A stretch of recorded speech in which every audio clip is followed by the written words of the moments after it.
White House in Washington, a guard of honor stands at salute in honor of a distinguished visitor, President Edvard Beneš of Czechoslovakia. Accompanied by Secretary of State Cordell Hull, President Beneš greets President Roosevelt and is introduced to the President's daughter, Mrs. Anna Bettiger.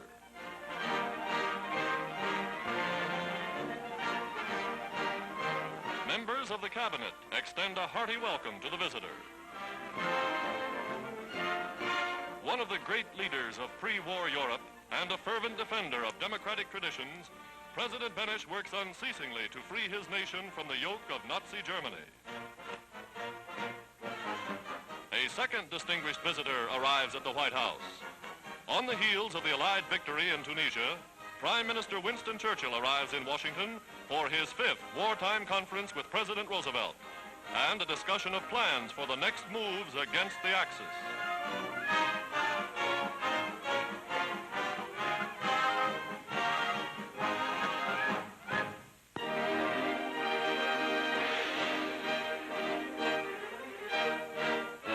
Canadian lumbermen climb to dizzy heights to lop off the tops of the world's largest spruce trees. These mammoth trees yield the finest lumber for aircraft construction that can be obtained. The Queen Charlotte Islands and other forests in British Columbia and Alaska are the chief sources of supply for Canadian and American lumber industries.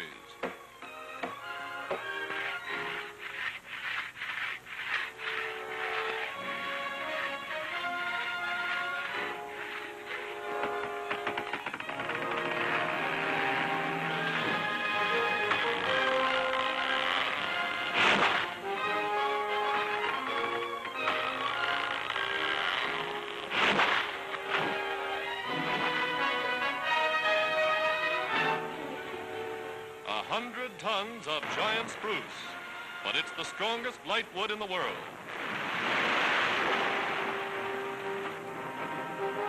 Canadian women replace the traditional lumberjacks in some jobs.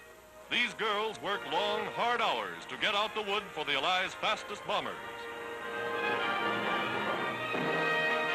From the forest to the mill, and then on to the railroads to take their part in the United Nations assault on the Axis.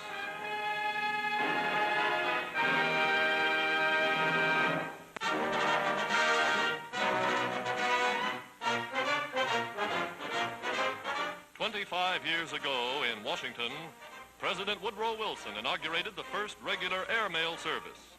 The first regular flight between the nation's capital and New York City was a tribute to the pioneering vision of the men of a quarter century ago and led to the vast network of modern airlines and airmail routes.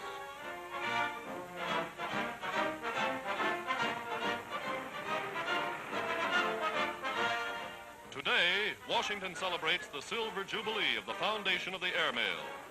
A new helicopter is the basis of the Postal Service's newest facility, the direct pickup at central points in cities and towns for fast delivery to the large airports. In front of the Capitol at Washington, Igor Sikorsky, designer of the new helicopter, sees his invention carry a special packet of mail to the Washington airport.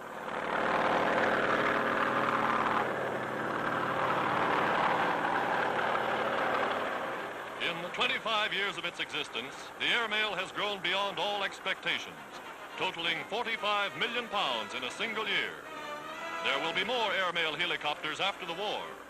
Today, because of their amazing maneuverability, helicopters are under secret Army and Navy orders.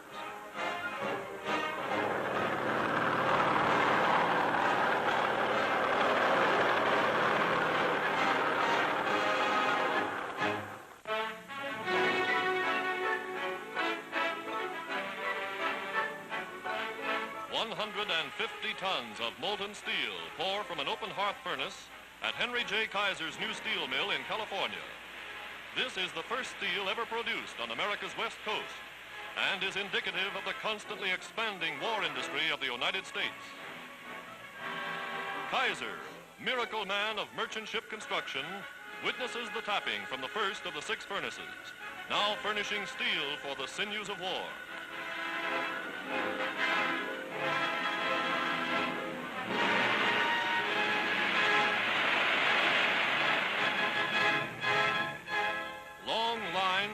new heavy tanks bear witness to the need for steel and more steel. Here is one of the many tank depots which stretch across the American continent. Tanks finished, armed, and ready for shipment to the battlefronts of this global war.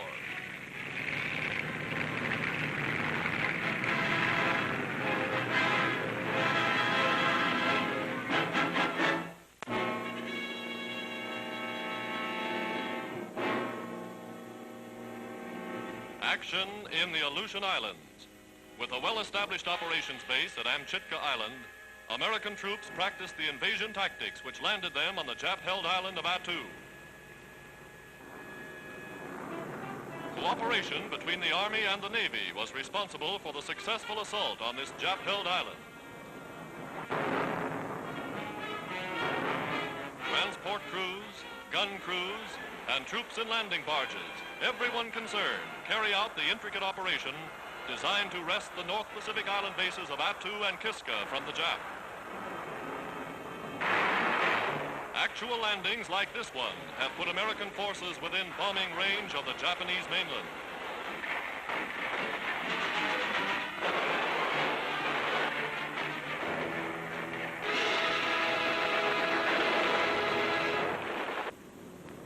In New Guinea, Boston bombers and bullfighters of the Royal Australian Air Force take off from an island air base to attack strong points still in Japanese hands on the northeast coast. Driven out of Papua, small Jap units still hang on tenaciously to jungle outposts. The Australian Air Force constantly bombs and strafes them.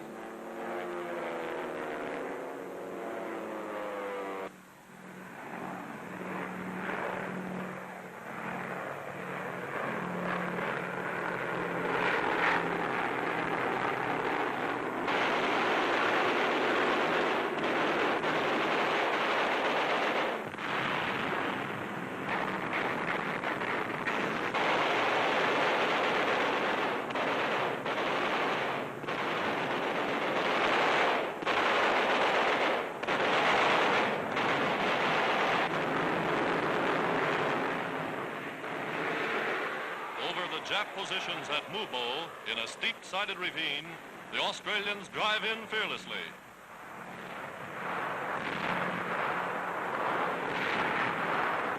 Another blow against the Japs, foreshadowing the big drives to come.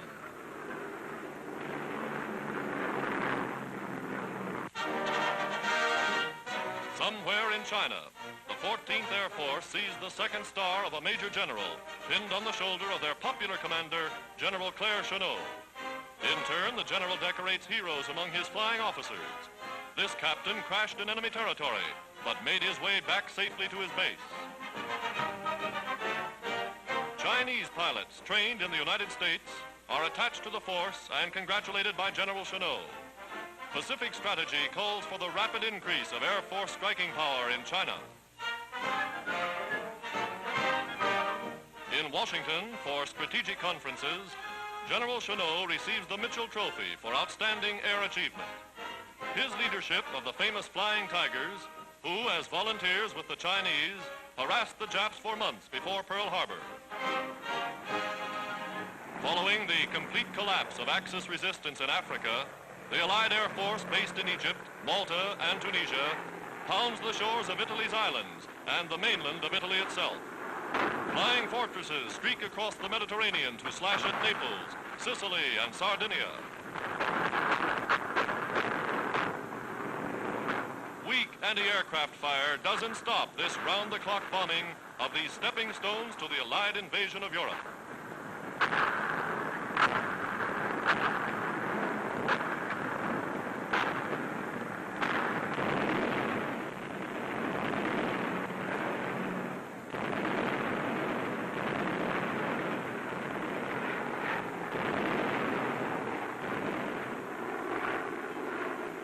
Allied wings over Axis Europe.